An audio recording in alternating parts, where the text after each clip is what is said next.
Hello everyone, welcome to Khali FP&A channel. Today we're going to look at a very essential topic for all restaurant managers and owners. We're going to be looking at how to understand your financial statements. This is critical for the successful running of your restaurant. Let's do this. Financial statements are like the health report of your restaurant.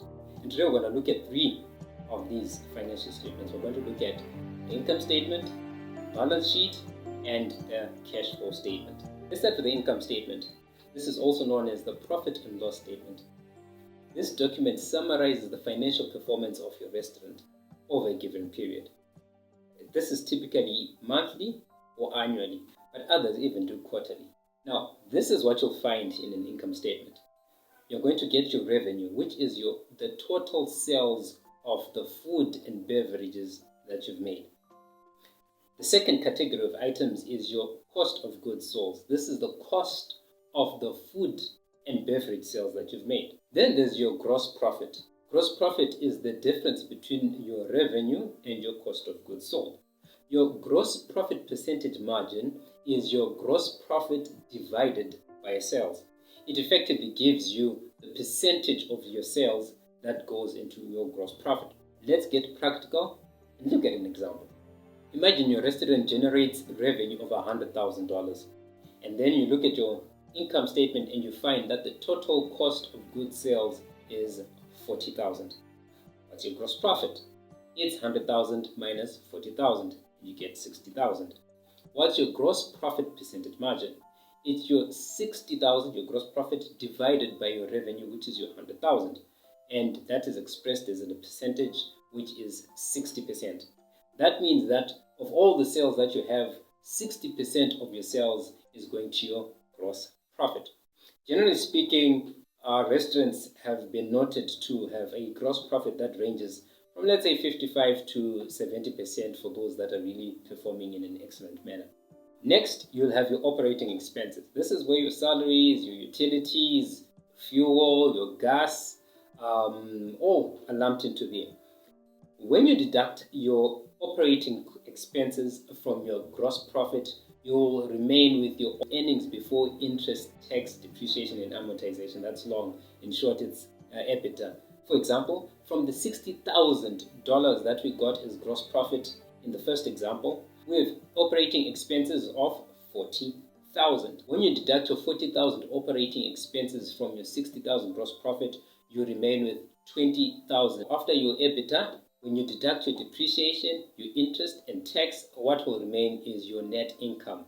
This is the profit that remains within the business before shareholders can get any dividends or before you reinvest in the business.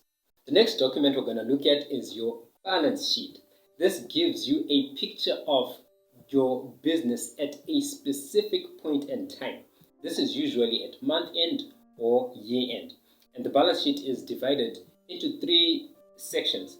There's your assets. This gives you a total of the things that the restaurant owns.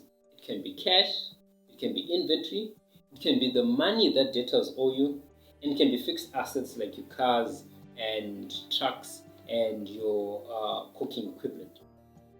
The next section is your liabilities. This is the opposite of your assets. These are the amounts that the business owes to third parties. It can be outstanding salaries, it can be money that is owed to food suppliers, it can be money that is owed to Zimra or your tax authorities. The last section in your balance sheet is your equity.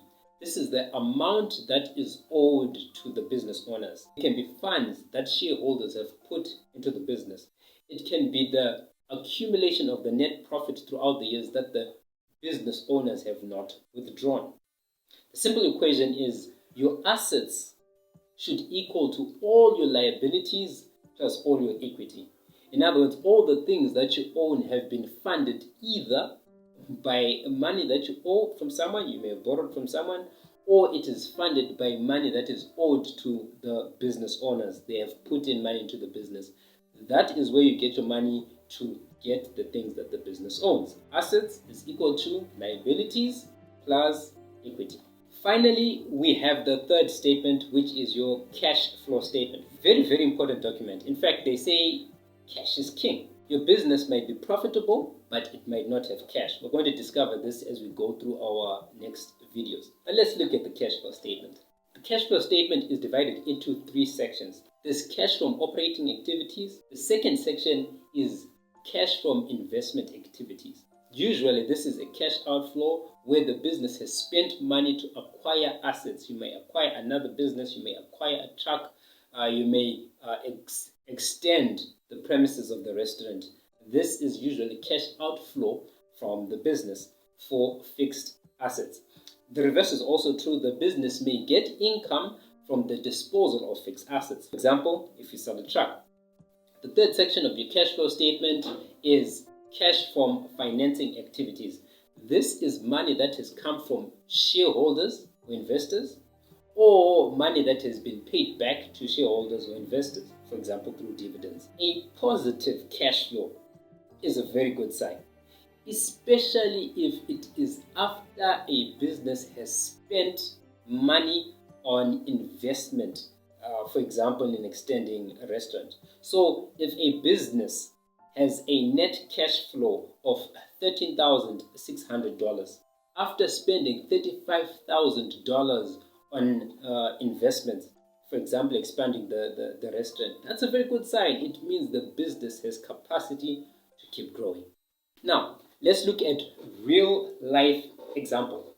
I really enjoy this part. We're going to look at Simbisa, and we're also going to look at Nando's Holdings. Simbisa financial statements are available on the website, and Nando's Holdings financial statements are available on the UK government's Companies House website.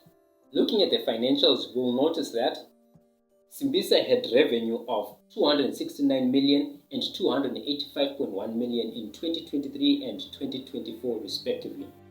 The corresponding raw materials and consumables were 120.8 million and 124.9 million respectively as well. Gross profit was 148.2 million and 160.2 million. This gives us a GP percentage margin of 55% and 56% for those 2 years. When we include royalty and franchise figures, there is no material change in the GP percentage. Now let's look at Nando's Holdings. This is a global company with its head offices in England. Nando's Group Holdings had revenue of 1,270.7 million and 1,366.8 million. This is in Great British pounds for 2023 and 2024 respectively. The corresponding cost of sales were 1,039.6 million pounds and 1,079.5 million pounds. The gross profit was 231.1 million pounds and 287.3 million pounds. This gives us a GP percentage margin of 18% and 21% for the respective years. Very interesting when you consider that Simbisa is a Zimbabwean business and Nando's is a global international business. Now I want to consider a few differences between restaurant types. Not all restaurants are the same, and this is reflected in their GP percentage margin expectation. The first restaurant type we're going to look at is the quick service restaurant. A good example is Chicken Inn, very popular brand in Zimbabwe. Now, quick service restaurants usually have lower staff costs and thus a higher profit expectation. And they also have a faster turnover rate when it comes to sales. The second type that we're going to consider is your full service restaurants.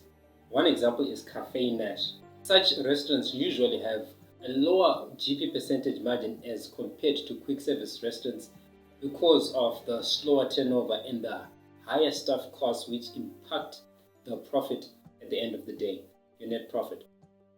The third type that we're going to look at is your cafes and your coffee shops.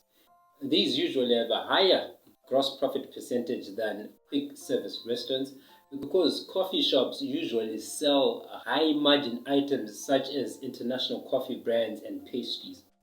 And so not all restaurants are the same. Understanding financial statements, especially of your specific restaurant, will help you to make sound business decisions, help you to manage performance, as well as to compare yourselves with others within your industry to see where you are. For example, it is generally accepted that in the restaurant industry, wage costs should be about 25 to 40% of your total revenue. You can then manage your wage costs with that in mind.